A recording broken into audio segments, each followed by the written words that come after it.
Ya. En la simulación tuvimos que calcular el movimiento de un proyectil con resistencia al aire. Involucramos el movimiento parabólico con fricción húmeda. Los datos que nos proporcionaron para calcular la resistencia aérea fue en base a la fórmula de Euler, donde ahí aplicamos los conceptos aprendidos en el módulo de matemáticas.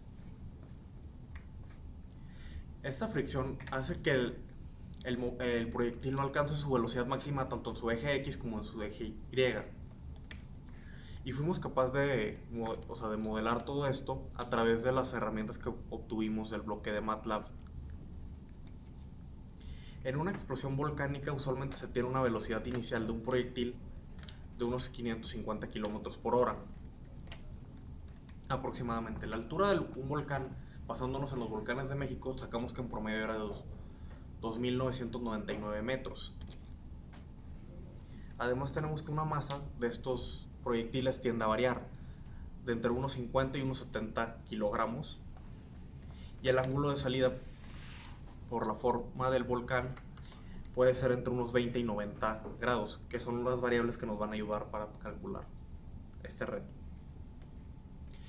Para este reto tuvimos que considerar los dos tipos de modelos, tanto el dinámico como el cinemático.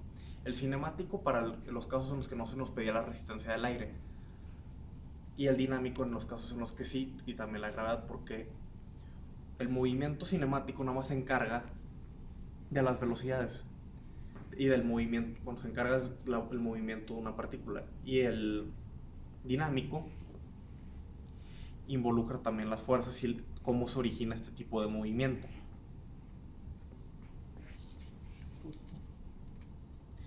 Y este movimiento se desencadena a base de la explosión volcánica, que es la que ya hace que salga nuestro proyectil con una velocidad inicial y un ángulo, y a través de la resistencia aérea y la gravedad es lo que le da el movimiento de parábola. Y claro que pues, por la interacción de estas fuerzas es principal, bueno, la de la resistencia al aire es la que hace que no se mueva como una parábola perfecta.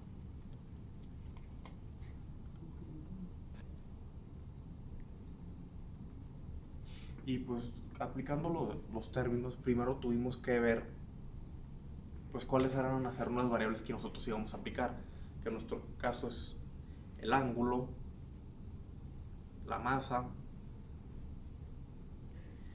y la velocidad inicial de nuestro proyectil. Y luego también teníamos que ver pues cómo íbamos a juntar todo esto, así que tuvimos que buscar nuestras fórmulas, plantearlas y ver cómo tuvimos que aplicar en matemáticas lo que aprendimos lo de Euler para unirlo todo, calcular bien nuestros datos, y allá fue cuando lo pudimos empezar a pasar a MATLAB. Y ya en MATLAB ya pudimos lograr nuestra simulación, y así es como englobamos los temas que fuimos viendo a lo largo del módulo.